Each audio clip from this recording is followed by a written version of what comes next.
dasarnya nilai luhur bahasa Indonesia seperti itu ya. Nah, manakala Pancasila itu dijadikan sebagai yang utama, itu disebut dengan dasar negara ya. Namun apabila dasar negara yang dihubungkan dengan pola pikir bangsa Indonesia itu disebut dengan ideologi bangsa. Kemudian dasar negara ini dihubungkan lagi dengan pedoman arah petunjuk, maka disebut dengan pandangan hidup bangsa Indonesia. Jadi istilahnya Pancasila itu memiliki makna yang sangat mendalam ya, bahwa Pancasila itu tidak hanya sebatas sebagai dasar negara, tetapi juga sebagai ideologi bangsa dan pandangan hidup bangsa Indonesia. Kita tahu bahwa Pancasila itu hanya dimiliki oleh negara Indonesia ya. Jadi kalau kita tahu tidak ada negara manapun yang memiliki yang namanya Pancasila, dasar negara Pancasila. Maka Pancasila juga disebut sebagai identitas bangsa Indonesia. Nah, sebelum kita lanjut ke selanjutnya, saya perlu tahu dulu ini, mengetes pengetahuan kalian. Sedalam apa kalian tahu tentang Pancasila? Kalau hafalan apa itu sila Pancasila kan sudah hafal ya. Saya ingin tahu apa nilai-nilai yang terkandung dalam setiap Pancasila. Sila yang pertama Tuhan Yang Maha Esa, nanti ditulis ya. Jadi sila pertama itu mengandung nilai-nilai apa saja? Ini sila pertama. Sila pertama. Sila kedua, ketiga, keempat, keempat, kelima. Ya. Jadi silakan jenis 2 atau 3 nilai terkandung dalam setiap sila Pancasila. Sila ini ya.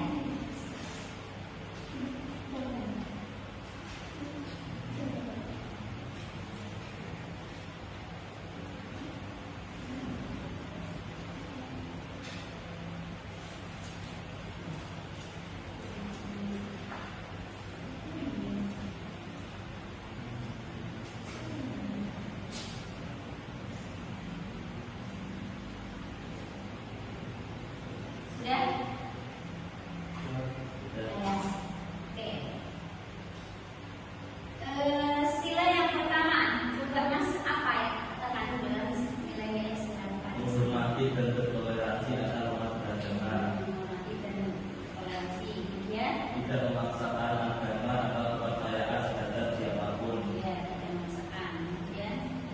Menjalankan ibadah sesuai dengan agama dan kepercayaan masing-masing. Oke, baik.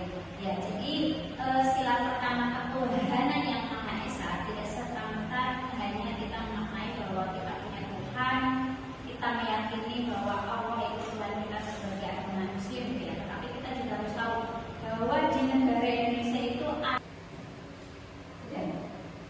Oke, tadi nilai-nilai yang terkandung dalam sila Pancasila yang pertama yang ada sudah disebutkan bahwa ketuhanan yang Maha Esa itu bukan semata hanya meyakini bahwa Tuhan itu hanya Allah gitu ya, bahwa kita mengetahui bahwa ada 6 keyakinan yang diresmikan di Indonesia. Itu ada Islam, kemudian Kristen, Hindu, Buddha, Konghucu, kemudian Katolik gitu ya.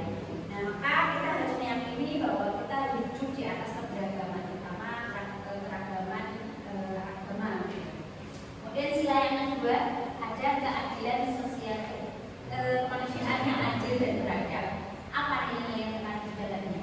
Menjunjung tinggi harkat dan martabat manusia. Tinggi harkat dan martabat manusia. Kemudian Menghormati hak asasi manusia. menghormati hak asasi manusia. Yang ketiga, Mendorong sikap adil dan beradab. mendorong sikap adil dan beradab.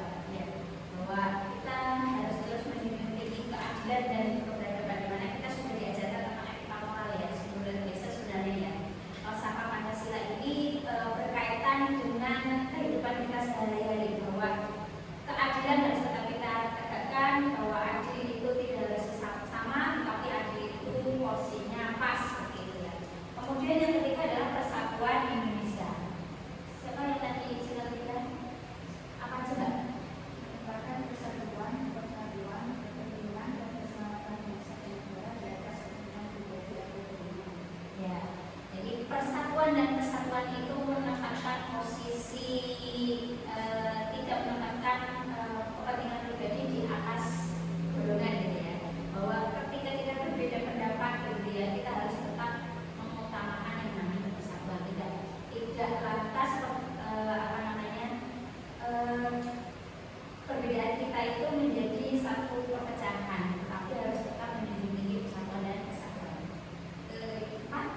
di balik tantangan-tantangan yang terkandung dalam Pancasila ini, tentu ada tantangan dan ancaman terhadap nilai-nilai.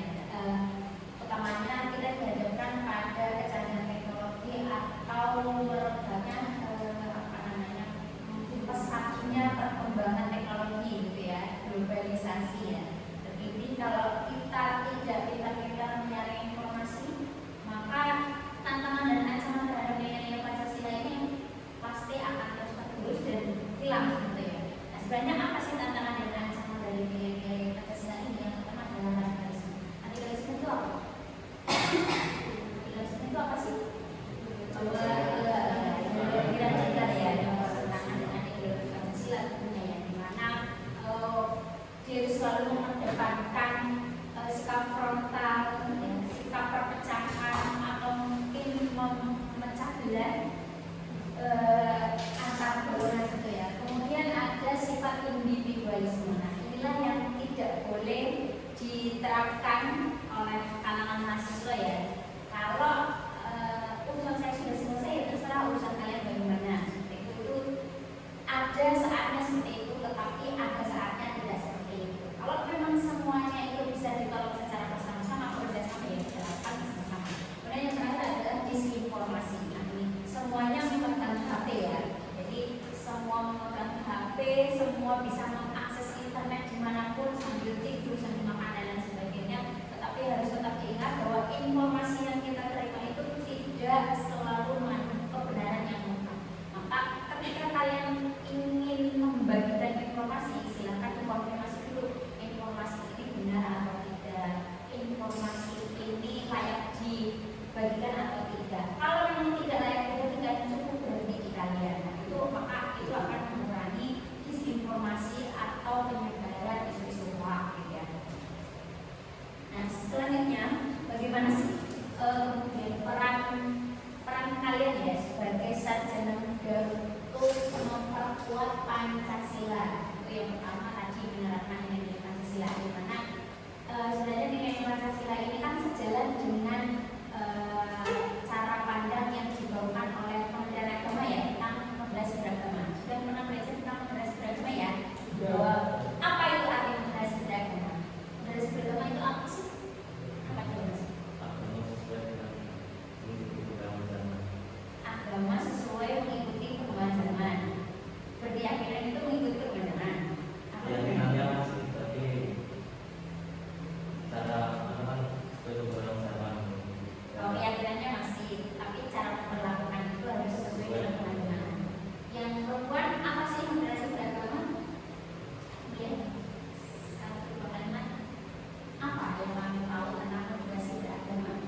pada pagi hari ini kita akan belajar tentang Pancasila sebagai fondasi kehidupan berbangsa dan bernegara. Semoga nanti setelah ini saya bisa menyusun materi Pancasila ini dengan sebaik-baiknya. Nah, selanjutnya mungkin dari sini ada pertanyaan dulu dari apa yang sudah saya jelaskan. Mungkin ada yang perlu ditanyakan, boleh ditanyakan terlebih dahulu. Tidak, ada. Apa? Iya, boleh. Ini untuk evaluasi.